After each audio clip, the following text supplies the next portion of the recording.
This is Barbara Walters. And this is 2020. Hi everyone, and welcome back to my channel. So today I'm going to finally get to my co-author tag with my lovely co-author, Caitlin. So we have a couple questions that we are going to have my friend Maggie behind the camera read off. Hello! As if we were an official interview. My problem is I'm going to be looking at Maggie the whole time it's the camera. Yeah, so it's going to be an experience. Hence why this is called the co-author experience tag. I will let Maggie take it away and we will answer questions. All right, ladies, describe your work. So, our work is complicated.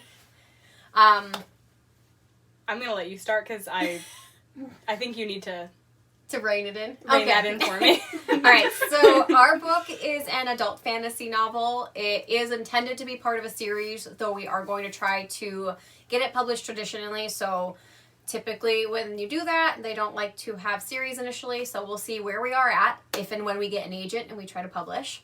But for now, adult fantasy series, book 1 we're working on and finishing some edits up. It is, well, it kind of combines parts of portal fantasy with world jumping, different sorts of magics, and a lot of different worlds that you get to visit. Mm-hmm. So in the first book, we visit 3 worlds. Yes. Yeah, so I would say like the worlds that you visit obviously would be a little bit more high fantasy versus when you're here and it's more of a portal fantasy. Yeah. Yeah. So there is parts that are in our world, in Pennsylvania, where 2 of our main characters are set. And then we have the 2 other worlds that are first introduced in book 1 have very different dynamics from our world. There's one that's kind of more modernized and advanced than our world. And then there's one that's kind of very primitive and has very archaic nomadic systems. kind of. Yeah, nomadic. And they live in a desert, so it's very, you have to scavenge for food and stuff like that and keep moving from the sandstorms. So there are also, I think, there's a total of 7 worlds, so as the series progresses, you will get into those worlds as well. So that's why we're hoping, if and when we get published... We're taking off. Yeah. Strap in, ladies. Here we go! I hope you can hear that on the video, or it's going to make no sense. Oh, you can. This thing picks up a lot. Okay. I think that pretty much encompasses it. Yep, I definitely think so. And if you like innate magic... I think you would... If you like anything, you're gonna like it. If you like fantasy, we got the book for you. If you like contemporary, we got the book for you. If you love heartbreak and death, we got the book for you. Peanut Gallery also likes it, so she's chiming in. Yeah. So, next question. How did you decide to write together? Impulsively. Very impulsively. We were working together, and I was just probably out of high school. You're probably still in school. Because you were 18, I was about 16, probably, because I got the job right before my 16th birthday. So we had just kind of re-met each other, because I knew her kind of through a Sunday school group we attended, but never really, and then we never really became friends until we started working together. And I think it literally was just spontaneously, we started talking about things we liked, and books and writing came up, and we literally were just like, what if we made an assassin character? Yes. And we did. And we did. So we made all of our characters. Before we made a story. And then the plot came 6 years later. Yeah. Yeah, we would just write with no direction for a while. We're like, what if this one did this? This would be amazing. And, 20 pages later, it had no rhyme or reason. We had no idea. It was just people were dying and limbs were falling off. Oh, yeah, we killed somebody in the first chapter at one point. And it was very, at the time we started writing, you could tell we were teenagers. Because it was, so, this is my name and I demand this. And then she walks away to a Lady Gaga song. we did have that at one point. Yeah, we did. So, yeah. So, we've made several improvements since those days. Promise is better than that. Yeah. But yeah, it was really impulsive. It was kind of just, we made up the characters. And then I would say probably a solid 2 years into writing together, we realized we did have really good characters because we if you ask me any question about any of our characters, I could probably tell you exactly how they would react to it, because we spent so much time with them just doing nonsense. Yeah. We really were just like writing like mini adventures with each character before we finally figured out how to get them all together. Yeah, exactly. So I think that in a weird way it ended up working out really well, where we have these really well developed characters. It just took us a really long time to get here. So 10 years and counting. Yeah. Still writing the same book. But it yeah, and then I think we realized probably about 2 years in, like, to actually take it seriously and to sit and think, all right, well, how do all these stories come together? Yep. And why are they all coming together? And that's really when it, started slowly evolving into the book it is now. Yes. So to recap, spontaneously. Yeah, just work in a kitchen with someone. Yeah. Weird stuff happens. How do you guys write together? So do you, like, split characters, share scenes? How does that work? Good question. Glad you asked. So we have a very complex way of writing together. Yeah. And I would say, at least from the few people I know who have co-written, a lot of people do take certain characters or write one person will write a chapter, the other person will write, and then they keep going in that manner. I would say that's how we started. Yeah, we did start that. We each had our specific characters that we kind of came up with and that we really liked. And then slowly that just went away, where it was, we were kind of passing stuff back and forth, so one would edit that, and then I don't know when it slowly evolved into just we all just write everything. Yeah, like we literally at this point, so we still do kind of a mixture of like especially if we're like in the real rough draft stages, we might still say like, I'm gonna write this scene because this is calling to me now, and then I pass it off. She goes through it, kind of puts our flair, and then we edit it together. So that's one way we've written together. We've also recently begun getting in the same Word doc and just literally writing just words. kind of in tandem. Yeah. So like she'll write a sentence, I'll finish the sentence. She'll get stuck, I'll keep going with it. Yeah. So it's fun to do it that way. So I mean, really, when you actually, if you ever get the chance, hopefully, to read the book, there is nothing in that book that was written by just one person at this point. Yeah. Which I think is a good thing, because I don't think you can really pick apart and say, okay, well, Caitlin wrote this, Bree wrote that. And I think part of the nice thing is we've grown up writing together now, so our styles are a little bit similar. Absolutely. Where I think they mesh together pretty well. And I've said from the get-go, I'll sit and I'll write 20 pages on a door, just like J.R. Tolkien, and Maggie's going to make a face at me because of the door in The Hobbit. And I have a hard time getting it moving sometimes, where Bree does not have that problem. Like, Bree will have them in Timbuktu, and then they can be in England, 2 pages later. So I think we... And then I will say, too, like, the nice thing about writing together for so many years is we've also been able to... From each other, yeah. Yeah, so, like, I've gotten so much better at slowing my pacing down and, like, adding description, and she's also realized, too, of, like, okay, I just need to keep going. Yeah, exactly. Yeah, I totally agree. I think that we lucked out finding someone to write with that kind of had what we needed to learn as a writer. Absolutely. So what are the struggles of co-writing? Time management.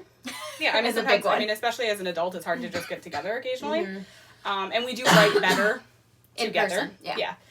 Because we've done, like, when we sit on the phone and we'll, like, kind of run through stuff together, too, and, like, kind of write that in tandem or edit in tandem. But it is easier when you're just able to, like, show someone or, like, yell across the room to each other. hit them if they're wrong. Yeah. And, I mean, obviously, with that, too, just disagreeing with where something's going. It doesn't happen too often. I do think that we've been in this story for so long at this point that we know where it's going. We know these characters well enough that we don't run into too many... And if they are, they're very little. Yeah. It's like, oh, I like that adjective. No, I don't think we need that adjective. You know what I mean? So it's definitely, with the editing process, it's definitely been more of, like, word choices that we've been kind of like, oh, like, this is so nice, but, like, we probably don't really need it. Yeah. But I would say early on, we had a little bit more disagreements because, like, we would both, and again, it's actually been really small, thankfully, but we like, okay, I'm going to take this character here, and I was actually thinking we would go here. But the nice thing about having a good friend do it is we are able to kind of talk it out and kind of explain ourselves and then be like, oh, okay, that makes sense. Maybe we can add what I was thinking in later, or maybe it just ends up not working out. But we're very open with talking about any issues that come up. Yeah, I think that's the key component, is that we have a good friendship with good communication, so that does transfer over into our writing. Where if I was writing with somebody I maybe didn't know as well and I didn't have as good of communication skills with, maybe there would be more issues. But, I'm okay telling her she's completely wrong and that word doesn't work in that sentence. And she's okay with just bopping me in the head with something. Yes. So I'm okay when Caitlin wants to talk about someone's forearms for 3 pages. I freaking love forearms. Like, it's just an attractive thing. Like, do you see a period movie where, like, the man he rolls up his forearm? He doesn't roll up his forearm. That's gore. He rolls now we're writing a horror book. White button-down shirt, and he just shows these forearms, and you're just like, ride up on a white horse and save me. Boy or girl, whatever. I mean, forearms, they're a nice feature on most people. So what are the best or easiest part of Brie, pull that shirt back up. So it's the easiest part of writing together. Sexually harassing each other. Sorry. I cut so much of this video out. Oh no, it's all staying. I would say the easiest thing is think about when you get writer's block and nobody knows your story. You have to pretty much just figure it out yourself. I don't have that problem. Yeah. So if I'm stuck, I can be like, Brie, this character is trapped in a dungeon. And he's been in there for 2 weeks and I don't know how to get him out. And she can help me. Because she knows the story as much as I do. Yeah, that's actually a good point. I don't know if I have anything else to top about that. But I mean, in general, it's just, I mean, it's easy because, again, you're having 2 brains instead of 1. It's also just fun. Yeah, it is fun. It's fun. I mean, I get to write with my best friend all the time. And we get to hang out and have an excuse where, like, our husbands really can't yell at us because we're like, but we're doing this for you, honey. So that we can give you a better life someday. Exactly. So that we can be JK freaking Rowling. So you can't tell me I can't go over Brie's house.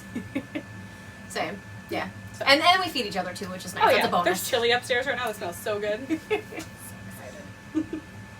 Do you have different strengths or weaknesses when writing? Yeah. Yeah. I mean, like I said, a big part of my struggle as I was growing into being a good or a better writer, I would say, is my description. For a longest time, I had a really hard time describing things, and mostly because I just wanted the story to keep going. Like, I didn't want to stop and describe things. I had a really good professor in college that really helped me with that, and then, like I said, just kind of taking wisdom off my co-writer has also helped. Yeah. Yeah, and we kind of mentioned that I think that our best qualities kind of rubbed off on each other. And also just, I lost my train of thought. That went away. Oh, God. it's gone what now. was the question again? I lost Have it. a It's biscuit, gone. Potter. Love a biscuit. I had a thought. It just went away. I got real distracted by your forearms. Jesus Christ. Have there been times where you didn't agree on details or directions? Yeah, we kind of covered this too. Yeah, we did. We kind of covered that. Yep. Yeah. There's definitely been a little bit of times, and I would say in the really early drafts, there was more times because at that point we just had so many ideas that we were pulling in and wanted to do stuff, and especially when we started switching our characters and like I said, we started off having like pretty solid characters. Like I would write these 2, she would write those 2, and when we started blending those, that's when we got a little bit of tips as far as like, oh, but like, this is my baby and I want to do this. But we've pretty much got past that for the most part. And I think that our biggest changes, the things that we changed like kind of early on, like we changed the character's name. And I think that was probably our first like kind of disagreement. You really liked your old name. And but we it's her middle name now, so. It's her middle name, yeah. And we kind of explained, you know, why doesn't that work? Why, you know, and like I said, it's all just communication. Like it was never just like, well, you're just being mean because you don't like what I came up with. So stealing my characters. Yeah. Just destroy So her. that answered the next part of how do you problem solve it? Oh. Communication. Communication. It's like any other relationship. You just have to communicate. Yeah, absolutely. Communicate, and I mean, you know, sometimes we might just have to get a huge bottle of wine and, you know, arm wrestle, but no. I win every time. I just sit on her. But no, and even with that, sometimes too, it's walking away from it. You know, I mean, there's been times that, I mean, even like the last time we edited here, where we really got stuck on like one sentence, which in the overall part of the book, it's not going to matter that much. But one of us felt very strong about that sentence, and then the other one maybe didn't, you know, kind of just thought it didn't need to be there.